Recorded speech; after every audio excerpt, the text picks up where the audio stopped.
अब ये जो विवाद जिस तरह से बीजेपी घिरती हुई नजर आ रही है, अयोध्या की तस्वीर केपी मौर्य के सामने दो बीजेपी नेता लड़ रहे हैं। इधर स्वतंत्र देव सिंह को ही एक विधायक, उन्हीं की सरकार, उन्हीं की पार्टी के विधायक उन्हें बंधक बनाते नजर आ रहे हैं। ये चल क्या रहा है बीजेपी में? ये 2027 बहुत मुश्किल हो गया है। पीडीए की राजनीति की काट नहीं निकाल पा रही है क्या बीजेपी?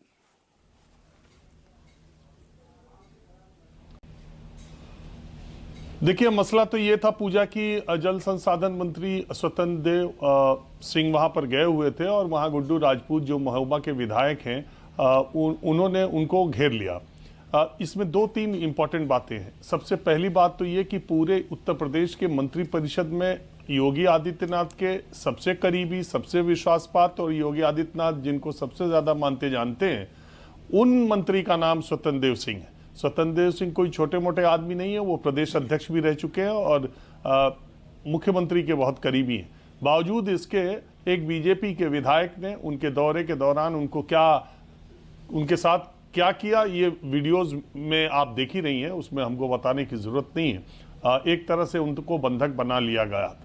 शिकायत ये थी कि गांव वालों की ये शिकायत है कि विधानसभा में और आंकड़ों में स्वतंत्र देव सिंह का मंत्रालय और स्वतंत्र देव सिंह एज ए मंत्री, एज ए मिनिस्टर, महोबा को जल जीवन मिशन के तहत पूरा काम वहाँ पूरा हो चुका है, गांव गांव सप्लाई हो रही है पानी की, ये बातें कही जाती हैं, ये दावा किया जाता है। और पूरे उत्तर प्रदेश में महोबा में जल जीवन मिशन सबसे अच्छे तरीके से काम कर रहा है। तो इसी बात को लेके वहाँ के गाँव वालों ने विधायक को शिकायत की कि किसी भी एक गाँव में भी ये पूरा काम नहीं हुआ है, जगह जगह सड़कें खुदी हुई हैं। और जो गुड्डू राजपूत विधायक हैं वो ये दावा कर रहे हैं कि महोबा जिले के एक भी गांव में दिखा दिया जाए कि वो काम पूरा है कि नहीं पूरा है।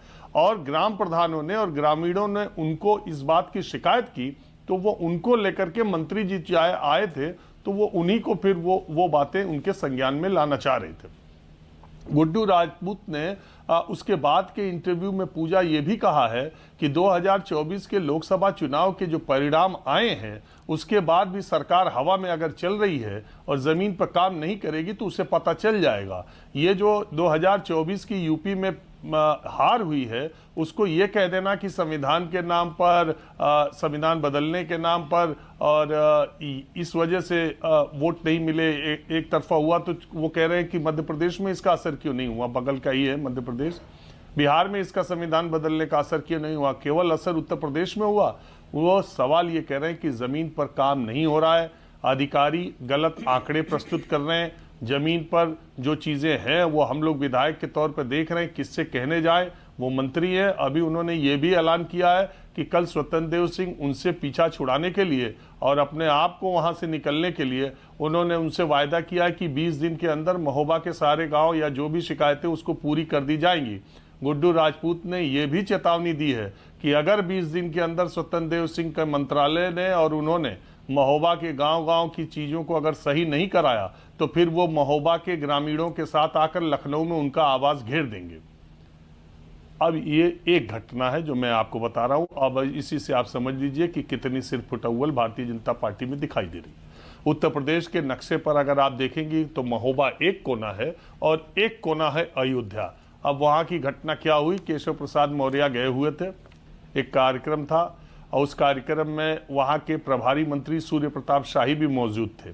सूर्य प्रताप शाही जब से योगी आदित्यनाथ मुख्यमंत्री हैं तब से वो कृषि मंत्री हैं और वो वहाँ के अयोध्या के प्रभारी मंत्री वो भी मौजूद थे। केशव प्रसाद मौर्य उप मुख्यमंत्री, उनके कार्यक्रम में संजीव सिंह जिला अध्यक्ष आगे थे, एक सच्चिदानंद नाम के नेता हैं जो बसपा से आए हैं, वो बसपा से चुनाव भी लड़े हैं। उसी कार्यक्रम में आगे आने के लिए उनको हाथ पकड़ के पीछे कर दिया और उनको धक्का मुक्की वहाँ पर हुई और वहाँ जो स्थानीय मेयर थे, विधायक थे, वो सब इस बात पर खिलखिला के हंस रहे थे। तो ये एक दूसरी स्थिति वहाँ पर थी जो घटना घटी है और उसके बाद की जो बातें हैं वो मैं आपको बता रहा हूँ। तो वहाँ के जिला अध्यक्ष है, वो एक तरह से संगठन का सबसे बड़ा पद है जिला अध्यक्ष, एक तरह से क्या है ही, और उनके साथ ऐसा हुआ। उत्तर प्रदेश के अलग अलग इलाकों में भारतीय जनता पार्टी जो दुनिया की सबसे बड़ी और अनुशासित पार्टी है, उसका अनुशासन वीडियो पर लोग देख रहे हैं।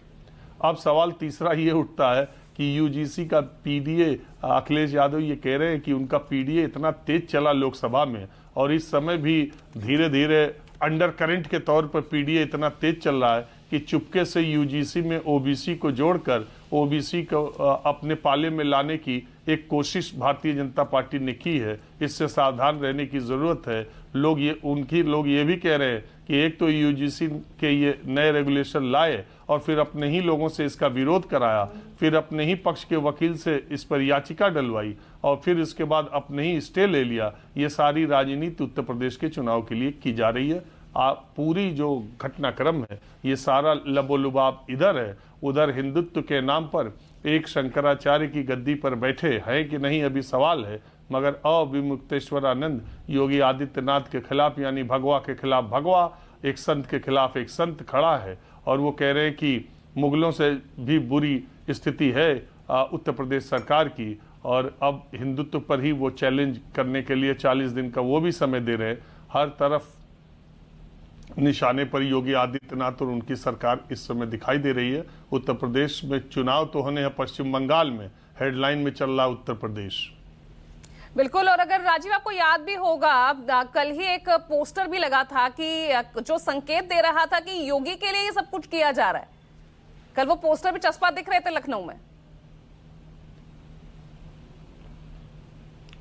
देखिए वो बहुत तरह की बातें चल रही हैं। ये उत्तर प्रदेश के चुनाव के नतीजे जो लोकसभा के आए थे, निश्चित तौर पर उसने योगी आदित्यनाथ को, भारतीय जनता पार्टी को ऊपर से नीचे तक हिला दिया था। चाहे उसके कोई भी तर्क दिए जाएं कि सांसदों से लोगों की नाराजगी थी या संविधान का मसला बहुत चल गया या कोई भी तर्क दिए जाएं, लेकिन ये बात सही है कि जिस डबल इंजन की बात करके भारतीय जनता पार्टी योगी मोदी की बात करके वो सब कुछ रहते और नीचे से दरी जनता ने खिसका दी, इसका अंदाजा लगा नहीं।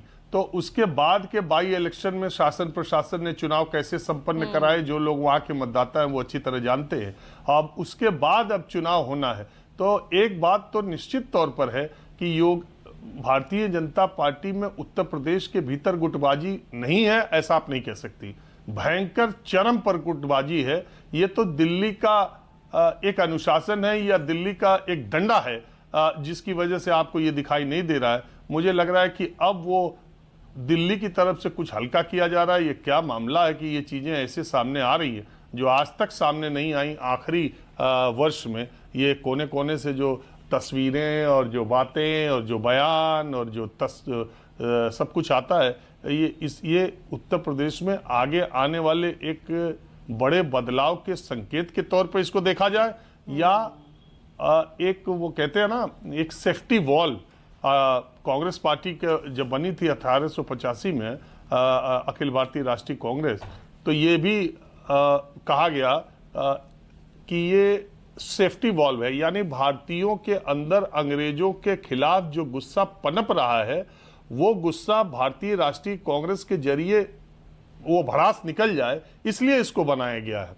तो इसीलिए जो अगर जनता का गुस्सा विपक्ष उस मुद्दे को बनाए, इससे अच्छा है कि भारतीय जनता पार्टी के लोग ही जन असंतोष को सामने रखें और वो करें। तो ये क्या है, अभी चूंकि ताजा घटनाएं हैं, अभी 2-3 दिन चलिए तो आज तो